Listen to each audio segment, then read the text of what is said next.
Today I will explain split valuation in SAP S/4HANA. I will show the process and the related configuration. Welcome back to the channel. This is Abdullah Galal and I publish videos related to SAP and finance on YouTube. So if you are interested, don't forget to check my other videos and subscribe to the YouTube channel.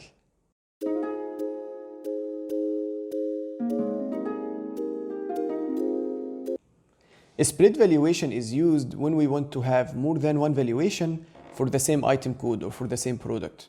And one of the most common cases is when we have a component in our production that we can either buy or we can produce in-house. So for example, let's say that we produce chocolate cookies. And for the chocolate inside the cookies, we can either buy from a supplier or we can produce in our factory. So for the same material code, the chocolate, we want to have two valuations. One valuation using the standard costing, using the bill of material and the routing for when we produce the item in-house, and another valuation using the moving average that will depend on the value of the goods receipt coming from the purchase orders for when we buy the item from an external supplier. If you want to understand more about moving average and standard costing, I already have a full playlist explaining this, so you can check it on the channel. We are going to define one material code, and this material code is the parent, and it will be on moving average. Below this material code, we will have two valuation types, one for standard and one for moving average. So inside every valuation type, you can choose what is the costing type you want to use. And then whenever we do any movement on the system, like goods receipt, goods issue, production, SAP will ask us to choose either external or internal valuation type. So any movement type that will happen, we must choose what is the valuation type that we are going to use. There are ways on SAP to make this happen by default. So for example, when we do a goods receipt from a purchase order, SAP will automatically pick the external valuation type. But this is an extra step. Sometimes we have to do it manually and sometimes we can define a default value. So let's go through the system and see how this works in details. So I'm going to start by defining a material code. So to go to transaction MM01, this is the parent material. So I'm choosing the industry sector FMCG. Material type is semi-finished product. I am using semi-finished product because, as I said, this is an item that we can either buy or we can produce in-house and then use it in the final product, the cookies. So I'm using the semi-finished product, enter. Now for the parent material, I'm going to define the basic data, purchasing for buying the item, MRB1, MRB2, work scheduling, general plan data storage, and accounting and costing views. The costing view is only available on the parent item. We cannot find it in the valuation types. Let me go on and explain this more. So this is what I'm going to define for the item. Okay. The plant is AG10, storage location is AG11. So AG10, storage location is AG11. Description, chocolate. Unit of measure, kilogram. Material group is not related to our example. I will use any one, enter. Basic data too, okay, and purchasing, enter. MRP type is PD. I'm just using any values to pass the screens. All of this will not impact the example today. MRP controller, okay, lot sizing procedure. MRP2, pass, pass, pass. Now in the accounting view, there are two things you have to consider. Number one is the price control. This one has to be V, moving average, because for the parent item, it will have two valuation types below. So the parent item will show the average of both of them. So the parent must have a moving average price control. And then the valuation category. This is how we tell SAP that we are going to use a split valuation with this item. And this is all set up in the configuration, and I'm going to explain this in the second part of the video. So the valuation category, I only have one here, which is N. And then the valuation class. So the valuation class, this is a semi-finished product. I'm going to use 7900. Save. Now I have created the parent material. The second step is to create the valuation types. Now the valuation type is only an accounting related thing. So we will only define the accounting 1 and accounting 2 views in the material master for the valuation types. The costing view and all the other views are only available on the parent. So now the material that I'm going to use is this one that we just created, 327, enter. And I'm going to only select the accounting 1 and the accounting 2 views. If you try to choose any other view, for example, costing, SAP will give an error that the costing views are only available on the parent. So let's see, for example, if I select costing views and then I click OK. Here the plant is AG10 and the valuation type, if you open this, we only have 2 valuation types available that are connected to the valuation category that we selected in the accounting 1 view. We will see this also in the configuration. So I'm going to create the valuation type for external, EX, and OK.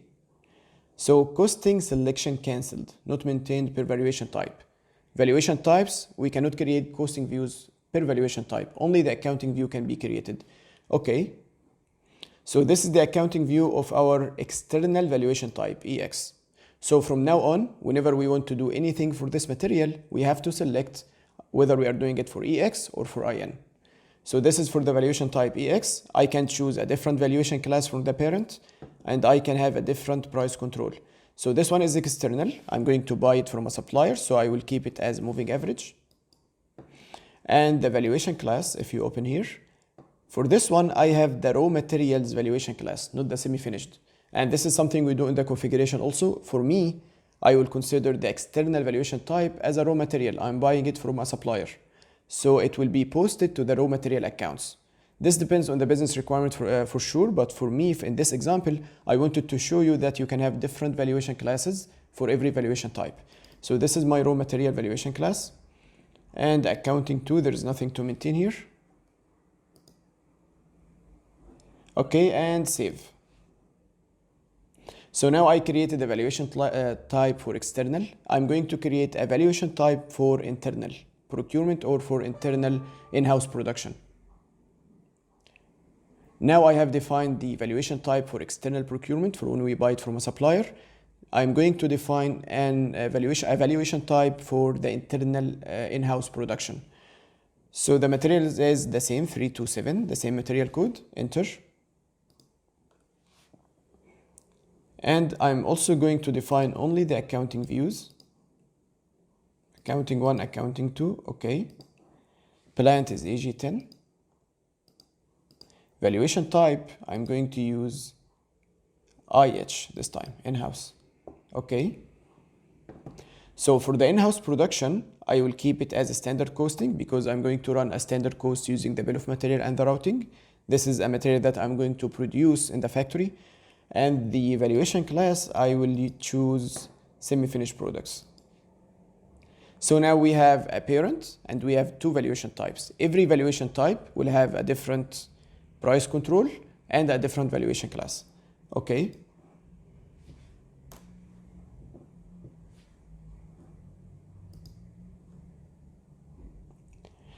Now I'm going to create a bill of material for the in-house production material so we can see what will happen if we create a production order. So to create a bill of material, CS01. I have already explained all of this in detail in the product costing playlist, so you can also check it if you have any questions. So this is my material code, 327. Plant is AG10. BOM usage is production. Enter. I will use 2 components, 273 and 274. 273 and 274. These are stock items, L. Enter. Quantity from sugar. Let's say the chocolate is made out of 0.2 sugar, 0.2 kilogram of sugar.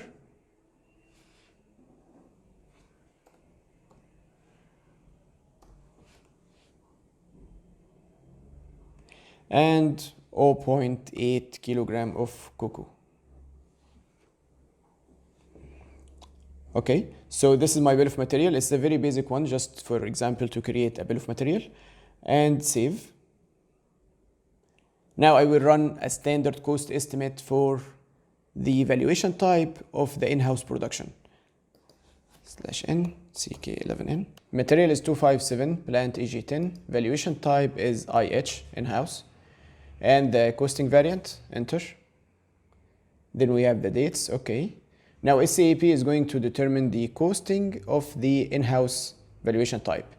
So this is what we have. We have 12 INR per 1 kilogram. Save.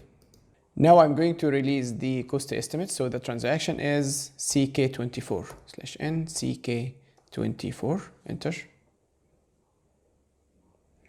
So the period is 11, company code plant is EG10, and the material is 257.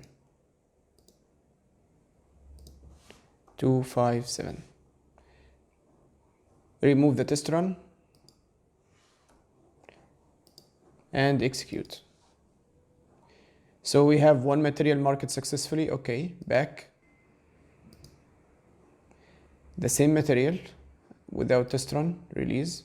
One material was updated successfully.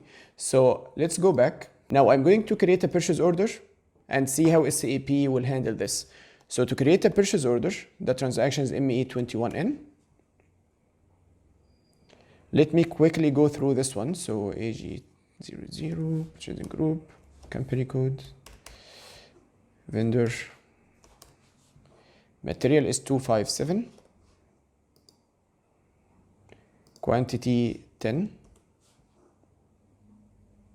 and the price automatically came as 20, and the plant is AG10. I can also change the price if I want, so let's say 25. Now if we check the delivery tab here, we can see that we have a valuation type automatically selected as EX. And this is part of the configuration. We set the default valuation types when we do external procurement and when we do internal procurement. We can also specify that no one is allowed to change the default value. As you see here, this one is gray, it's dimmed. I'm not allowed to change the value. Why? Because in the configuration, I specified that the user cannot change the valuation type in the purchase order. Now I'm going to save the order, the purchase order number, copy.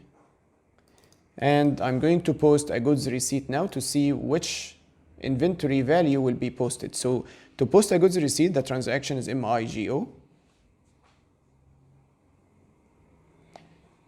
Goods receipt, purchase order, and this is the PO number. Okay. Okay, storage location is AG11. And if you see here, we have valuation type EX. So now I'm going to post, enter document header text, okay. Post,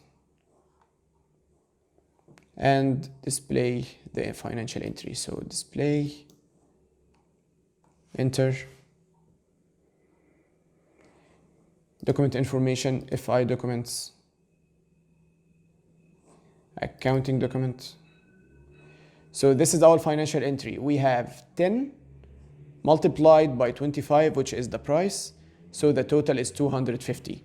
So this was not posted with the standard cost. It was posted with the moving average. Why? Because we are using the external procurement valuation type.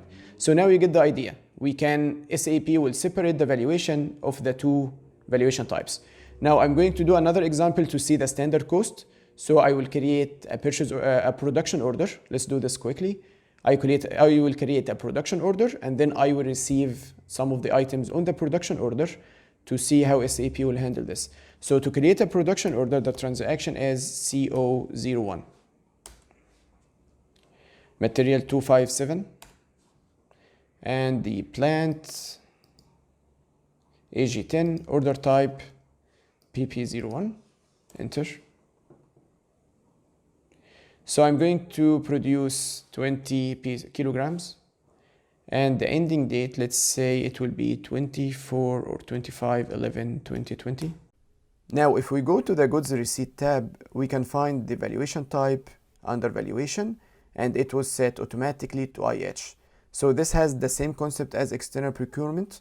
In my configuration, I choose that the default type for internal procurement is going to be IH. Now I'm going to release and save the order. And this is the order number.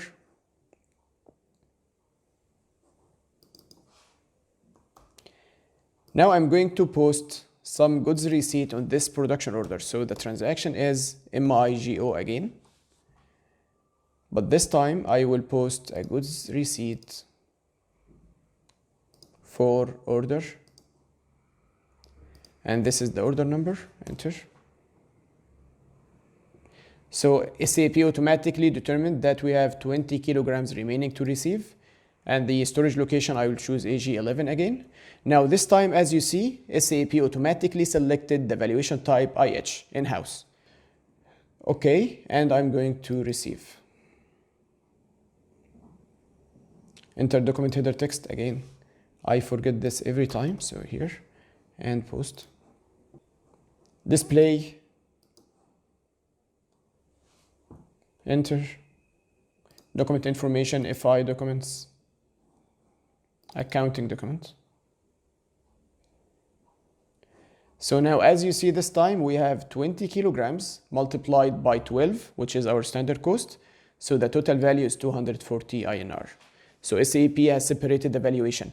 There is another way to see all of this. So if we look on the material master data again, so /O MM03, this is our item. Go to the accounting view. Okay, plant is AG10, valuation type, let's say IH. Now, if you go to the material price analysis, here SAP will explain the total stock we have now and why we have this stock and why we have this value. It will show everything. So as you see here, we have a beginning inventory of 0. So this is for the valuation type IH in-house. We had 0 kilograms. Then we did a goods receipt for this order of 50,600 multiplied by 12. This was before today. And today we received goods receipt for order. We received another 20 items for 240, but because the price is 12. So as you see, we have 20 multiplied by 12, which is 240. If I change this to EX, the valuation type, and enter, so this is the total value for the external valuation type. We started with 0. Then I also did another purchase order before of 10 items. But today we did a goods receipt of 10 items for 250 because the price is 25. So the total is 25 multiplied by 10, which is 250. And the total stock we have now is 20 kilograms for 450 INR. So we have separate valuation for everyone. And if you go to any stock overview transaction, like MMBE, for example, /O MMBE. So this is a transaction that would show us the quantity we have in our stock. So I would, for this item, for this material 257 and the plant AG10, if you execute, you will see here that SAP is keeping different items for the valuation types. So they will never be in the same pool. We always have separated EX and IH. They are both separated. So this is how the split valuation works. Now, if you check the master item without checking the valuation type, so if we go back to MM03, 257, also the accounting view, without inserting any valuation type, so only the plant, I will keep this empty. So now we are displaying the parent. For the parent, it has to be in moving average because it will be the sum of both the valuation types, and it has a moving price of 14, which is different from both of them. We have one for 20, we have one for 12, we have one for 25. This one is for 14.3. Why? This is the average of both of them. So this is how the split valuation works. Now let's look into the configuration part quickly. So to go to the configuration, let's go to transaction, SPRO. Okay, and the configuration for split valuation is under material management. And valuation account assignment, split valuation. So you have these two steps here. These are the main ones. So first step is to activate the split valuation. So this is something we do on the client, all of it, not on the company code. It's on all the client. So for this client, do we have split material valuation active or not active? So in my case, it is active. Then let's go back. Configure split valuation. This is the second step here. So we will go through the steps in this order. We start with global types, then we go to categories, then we do local definitions. So the global types, in my example, I was using IH and EX. So if I go to EX and click on change, the configuration is very simple. So we have external purchase orders, internal purchase orders, and account category references. So the first one, external purchase orders, it has a value telling SAP whether we are allowed to do purchasing for this item, we are not allowed, or we are allowed with a warning message. So if we check the values here, we have three values. Either external purchase orders allowed, not allowed, no orders allowed. So this is not allowed at all. One, external purchase orders allowed but warning issued. So we have a warning message. Two, external purchase orders completely allowed. So these are the values we have. In my example for EX, I am using 2 because this is external procurement, so I want to use external purchase orders. The second one is internal purchase orders, meaning the production orders. So for production orders, they are 0, not allowed at all. Why? Because this is an external procurement item. I don't have a standard cost estimate or anything. So my configuration is preventing any users from creating a production order for this valuation type. Third one is the account category reference. And this is used to connect the valuation types to the available valuation classes. If you remember the account determination playlist for the integration between MM and FI that I created, I completely explained how the valuation classes are connected to the materials. So this is the account category reference. This will be used to connect the valuation classes to the valuation types. I will leave you a link to the video here so you can also check the full details. Now let's go back. For IH, it's exactly the same configuration, but here the internal purchase orders are completely allowed and external purchase orders are allowed with a warning message because we shouldn't purchase this one. This one should be produced in-house. And for the account category reference, I'm using semi-finished products. This is why if you check in the valuation types, for the in the valuation type IH, we can find in the valuation classes semi-finished products. But if we check for the external, we can only see raw materials. So let's go back. So this is for the valuation types. Second step is to assign global categories.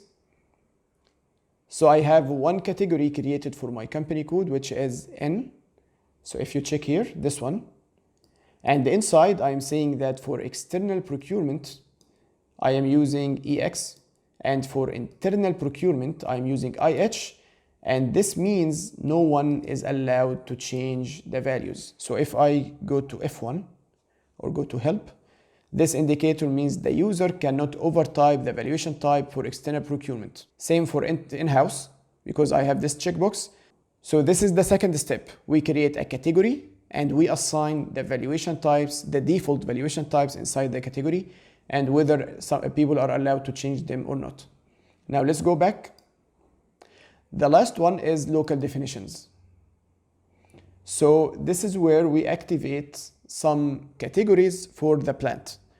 So my plant is AG10. If I go down here, plant AG10. So for AG10, this one, you stop here and you click on category OU. So this one is active for my plant.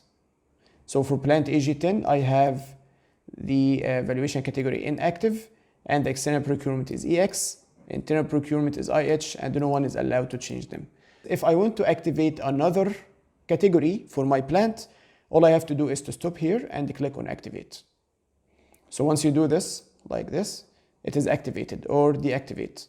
So we do not change anything here. We only activate or deactivate.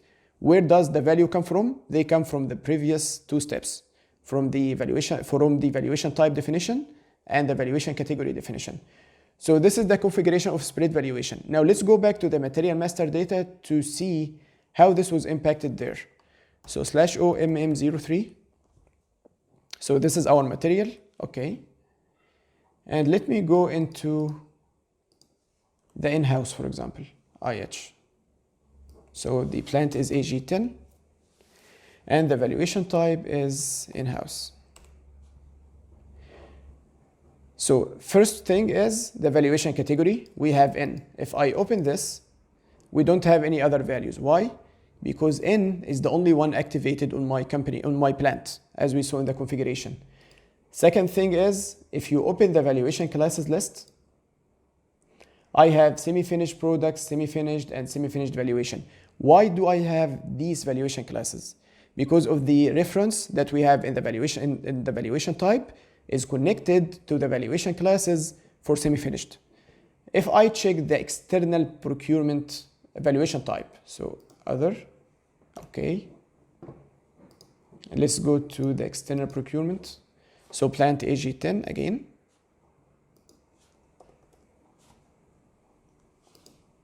And valuation type EX, okay. So if you check here, we have the valuation classes that are different from the other valuation type because this valuation type was connected to the reference for raw materials. So this is how we link certain valuation classes to the valuation types and how we can link the valuation category to our plant and how we can connect the valuation types to the valuation category. So with this, I have completed the configuration and the business process of spread valuation. I hope it was easy to understand. The video today is a little bit longer than usual because it has business process and configuration at the same time. But this is a very interesting topic. This is why I wanted to share a full end-to-end video on this. Thank you for watching, and I will see you again in another video.